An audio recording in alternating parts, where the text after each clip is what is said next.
ጤና ይስጥልኝ እንዴት ውላችኋል ተመልካቾች ከኢትዮጵያ ቴሌቪዥን ለቀን የተዘጋጁ የስፖርት ዜናዎችን ወደ እናንተ እናደርሳለን ሲንቄ ባንክ የስፖርት ዘገባችን የክብር አጋር ስለሆነም ከልብ ነው የምናመሰግነው የኢትዮጵያ አትሌቲክስ ፌዴሬሽን 54ኛው የኢትዮጵያ አትሌቲክስ ሻምፒዮና በታላቅ ድምቀት ለማካሄድ አስፈላጊውን ቅድመ ዝግጅት ማድረጉን አስታወቀ። ሻምፒዮናው ከሚያዝያ 28 እስከ ግንቦት 3 2017 ድረስ በኢትዮጵያ ስፖርት አካዳሚ እንደሚካሄድ ፌዴሬሽኑ ትናንት በሰጠው ጋዜጣዊ መግለጫ አስታውቋል። ሻምፒዮናው የኢትዮጵያን ሰንደቅ ዓላማ በዓለም አደባባይ ከፍ አድርገው ለበለቡ በርካታ ስመጥር አትሌቶችን ያፈራ ነው ያሉት የኢትዮጵያ አትሌቲክስ ፌዴሬሽን ፕሬዝዳንት ኮማንደር አትሌት ስለሺ ስህን ለ54ኛው ሻምፒዮና አስፈላጊው ዝግጅት መደረጉን ገልጸዋል። ከ1300 በላይ አትሌቶችም በተለያዩ ርቀቶች እንደሚሳተፉ ነው የገለጹት። ለዚህ ሲባልም በዓለም አትሌቲክስ ደረጃ ኮርስ የወሰዱ 80 ዳኞች መመደባቸውን ተናግረዋል። የ54ኛው የኢትዮጵያ አትሌቲክስ ሻምፒዮናን የመክፈቻና የመዝጊያ ስነ ስርዓት የኢትዮጵያ ብሮድካስቲንግ ኮርፖሬሽን በሁሉም አማራጮች በቀጥታ ስርጭት ለተመልካቾች ያደርሳል። የ2025 ዳይመንድ ሊግ ውድድር ዛሬ በሁለተኛዋ ከተማ ሻንጋይ ይቀጥላል። በ800 ሜትር ሴቶች ውድድርም ጽጌ ዱጉማ፣ ሀብታም አለሙ፣ ንግስት ጌታቸውና ሳሮን በርሄ ኢትዮጵያን የሚወክሉ አትሌቶች መሆናቸው ተገልጿል።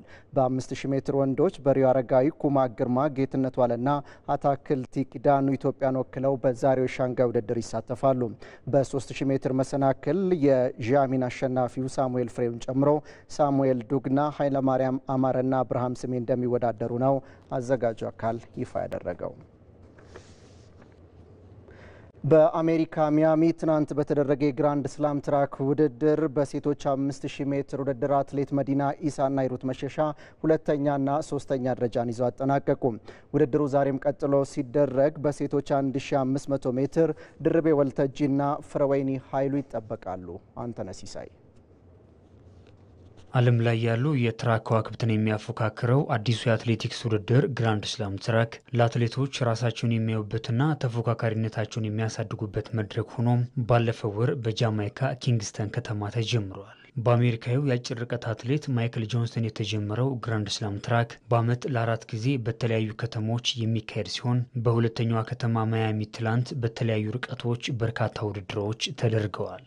በሴቶች 5000 ሜትር ረጅም ርቀት 4 አትሌቶች ኢትዮጵያን በወከሉበት የማያሚ መድረክ መዲና ኢሳና ሂሩት መሸሻ ሁለተኛና ሶስተኛ ወጥተዋል። እስከ መጨረሻው ጠንካራ ፉክክር በተደረገበት ርቀት አትሌት መዲና ኢሳ ሁለተኛ ደረጃን ይዛ አጠናቃለች። በአዲሱ የትራክ ውድድር ለመጀመሪያ ጊዜ የተሳተፈችው መዲና ኢሳ 14 ደቂቃ 25.92 ሰከንድ ርቀቱን ለማጠናቀቅ የወሰደባት ሰዓት ነው። መዲና ኢሳ ውድድሩን የምታሸንፍበት እድል ቢኖራትም የመጨረሻዎቹን 200 ሜትሮች በሚገርም ብቃት በሮጠችው ኬንያዊቷ አግነስ ኒጌቲች ተቀድማለች። ሂሩት መሸሻ ሶስተኛ ደረጃን አግኝታ ስታጠናቅቅ 14 ደቂቃ 40.46 ሰከንድ ርቀቱን ለማጠናቀቅ የወሰደባት ሰዓት ሆኖም ተመዝግቧል።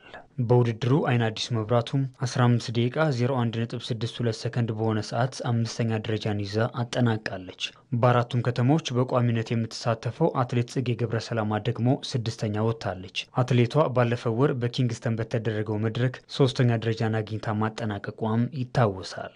ለመጀመሪያ ጊዜ እየተካሄደ በሚገኘው ግራንድ ስላም ትራክ በቋሚነት እየተሳተፈች የምትገኘው ኬንያዊቷ አግነስ ኒጌቲች አንደኛ ስትወጣ 14 ደቂቃ 25.8 ሰከንድ የገባችበት ሰዓትም ሆኗል። የረጅም ርቀት አጠቃላይ አሸናፊ የሚለይበትና $100,000 ተሸላሚ የሚታወቅበት የ3000 ሜትር ውድድር ነገ የሚደረግም ይሆናል። በማያሚ የሚደረገው የግራንድ ስላም ትራክ ዛሬም ቀጥሎ ሲደረግ በሴቶች 1500 ሜትር አጭር ርቀት ኢትዮጵያውያን አትሌቶች ይጠበቃሉ።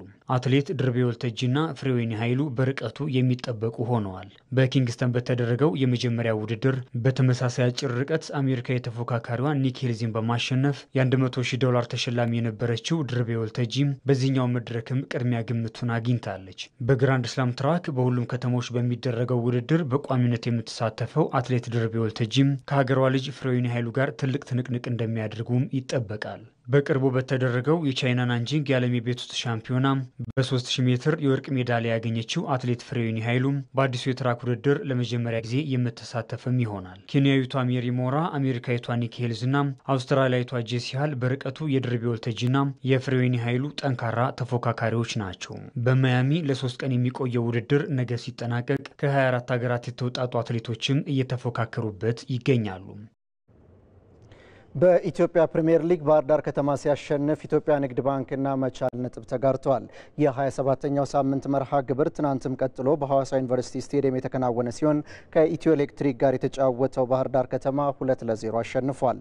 ግርማ ዲሳሳ በፍጹም ቅጣት ምት እንዲሁም ቸርነት ጉግሳ በጨዋታ የማሸነፊያ ግቦቹን አስቆጥረዋል። ባህር ዳር ከተማ ነጥቡን 43 በማድረስ ሁለተኛ ደረጃን ከኢትዮጵያ ቡና የተረከበ ሲሆን ኢትዮ ኤሌክትሪክ በነበረው 32 ነጥቦች 12ኛ ደረጃ ላይ ተቀምጧል። የአምና አሸናፊውን ኢትዮጵያ ንግድ ባንክን ከመቻል ያገናኘው ሌላኛው ጨዋታ ግብ ሳይቆጠርበት ተጠናቋል። ውጤቱን ተከትሎም መቻል በ39 ነጥቦች አራተኛ ደረጃ ላይ ሲቀመጥ ኢትዮጵያ ንግድ ባንክ ደግሞ በ36 ነጥቦች 8ኛ ደረጃ ላይ ይገኛል። የ27ኛ ሳምንት የመጨረሻ ሁለት ጨዋታዎች ዛሬ ሲደረጉ አርባ ምንጭ ከተማ ከሊጉ መሪ ኢትዮጵያ መድን 9 ሰዓት ላይ እንዲሁም ሐዋሳ ከተማ ከሲዳማ ቡና ደግሞ 12 ሰዓት ሲል ይጫወታሉ። የኢትዮጵያ ከፍተኛ ሊግ በዛሬው ዕለት በአበበ ቢቂላ ስታዲየም በሚካሄድ የመዝጊያ ስነ ስርዓት ፍጻሜውን ያገኛል። ከ8 ሰዓት ጀምሮ በሚደረግ መርሃ ግብርም የምድብ አንድ አሸናፊውና 4 ጨዋታዎች እየቀሩት ወደ ኢትዮጵያ ፕሪሚየር ሊግ ማደጉን ያረጋገጠው ሸገር ከተማ ከምድብ 2 አሸናፊው ነገሌ አርሲ ጋር የከፍተኛ ሊጉ አጠቃላይ አሸናፊ ለመሆን ነው ጨዋታቸውን የሚያከናውኑት። ከውጭ ወዳገኘናቸው ስፖርታዊ ዜናዎቻችን እናልፋለን። በእንግሊዝ ፕሪሚየር ሊግ 35ኛ ሳምንት ትናንት በተደረገ አንድ ጨዋታ ማንቸስተር ሲቲ ወልቨርሃምፕተን ወንደረርስን አሸንፏል። ማንቸስተር ሲቲ በሜዳው ኢታድ ባደረገው ጨዋታ ኬቨን ደብሩይነ ባስቆጠራት ግብ አማካይነት ነው ድል ማድረግ የቻለው። ውሃ ሰማያዎቹ ማሸነፋቸውን ተከትሎ ደረጃቸውን ወደ 3ኛ ከፍ አድርገዋል። ሊጉ ዛሬም ቀጥሎ ሲደረግ አርሰናል በሜዳው ኤምሬትስ ከበርንማውዝ ይፋለማል። በመድፈኞቹ ከፒኤስጂ ጋር ባደረጉት ጨዋታ መሰለፍ ያልቻለው ቶማስ ፓርቴ በዛሬው ጨዋታ ወደ ሜዳ ይመለሳል ተብሏል። ከ13 ጨዋታዎች በኋላ በፓሪስ ሴን ዠርማ የተሸነፈው የማይክል አርቴታው ስብስብ ዛሬ ወደ ድል ለመመለስ ነው የሚጫወተው። በሌሎች መርሃ ግብሮች አስቶን ቪላ ከፉላም፣ ኤቨርተን ከኢፕስዊች ታውን እንዲሁም ሌስተር ሲቲ ከሳውዝሃምፕተን መርሃ ግብራቸውን ያከናውናሉ። በስፔን ላሊጋ 34ኛ ሳምንት መሪው ባርሴሎና የደረጃ ሰንጠረዡ ግርጌ ላይ የሚገኘውን ሪያል ቫላዶሊድን ይገጥማል። ብሉ ግራናዎቹ በ4 ነጥብ ልዩነት ሊጉን እየመሩ ሲሆን የዛሬውን ጨዋታ ማሸነፍ ከቻሉ ደግሞ ነገ ሪያል ማድሪድ እስኪጫወት ድረስ መሪነታቸውን ወደ 7 ነጥብ ከፍ ማድረግ ይችላሉ። በውድድር ዓመቱ 4 ጨዋታዎችን ብቻ ያሸነፈው ሪያል ቫላዶሊድ በአንጻሩ ከወዲሁ መውረዱን አረጋግጧል። ከዚህም አንጻር አሰልጣኝ ሃንሲ ፍሊክ ቁልፍ ተጫዋቾቻቸውን ረፍት የሚሰጡበት መርሃ ግብር እንደሚሆን ነው የሚጠበቀው። በሌሎች ጨዋታዎች ዲፖርቲቮ አላቬዝ ከአትሌቲኮ ማድሪድ፣ ቪያሪያል ከኦሳሱና እንዲሁም ላስ ፓልማስ ከቫሌንሺያ ይጫወታሉ። ሁለተኛ ደረጃ ላይ የተቀመጠው የካርሎ አንቸሎቲው ሪያል ማድሪድ ደግሞ ነገ በሳንቲያጎ ቤርናባው ከሴልታ ቪጎ ይፋለማል። በጣሊያን ሴሪያ 35ኛ ሳምንት ለስኩዴቶ የተፎካከረ የሚገኘው ናፖሊ የሚያደርገው ጨዋታ ይጠበቃል። በ3 ነጥብ ልዩነት ሴሪያውን እየመራ የሚገኘው ናፖሊ ዛሬ ከሜዳ ውጪ ሊቼን ይገጥማል። የአሰልጣኝ አንቶኒዮ ኮንቴ ቡድን ባለፉት 3 ጨዋታዎች ምንም ግብ አልተቆጠረበትም። ዛሬ ሊቼን በመርታት 4 ጨዋታዎች በሚቀሩት የጣሊያን ሴሪያ ሻምፒዮን የመሆን እድሉን እንደሚያሰፋም ይጠበቃል። ተከታታይ ሽንፈቶችን አስተናግዶ መሪነቱን ለናፖሊ ያስረከበው ኢንተር ሚላን ደግሞ ከሄላስ ቬሮና ይጫወታል።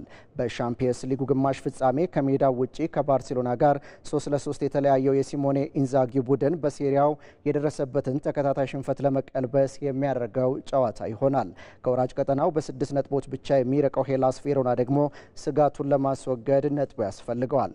በሌሎች የሴሪያው መርሃ ግብሮች ካግሊያሪ ከዩዲኒዜ እንዲሁም ፓርማ ከኮሞ ዛሬ የሚደረጉ ጨዋታዎች ናቸው።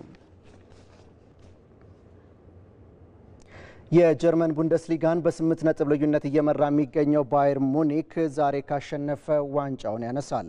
በቪንሴንት ኮምፓኒ የሚመሩት ሙኒኮች 10 ሰዓት ከ30 ላይ ከአርቢ ላይፕዚግ ጋር በሬድቡል አሬና ይጫወታሉ።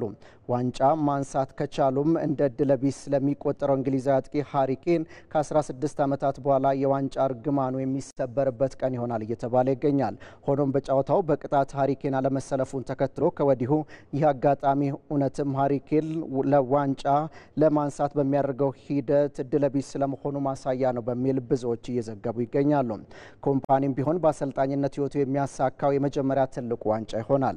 በ32ኛው ሳምንት የጀርመን ቡንደስሊጋ ዛሬ በሚደረጉ ሌሎች መርሃ ግብሮች ምሽት 1 ሰዓት ከ30 ላይ ቦሩሲያ ዶርትሙንድ ከወልፍስበርግ የሚያደርጉት ጨዋታ ትልቅ ግምት ተሰጥቶታል።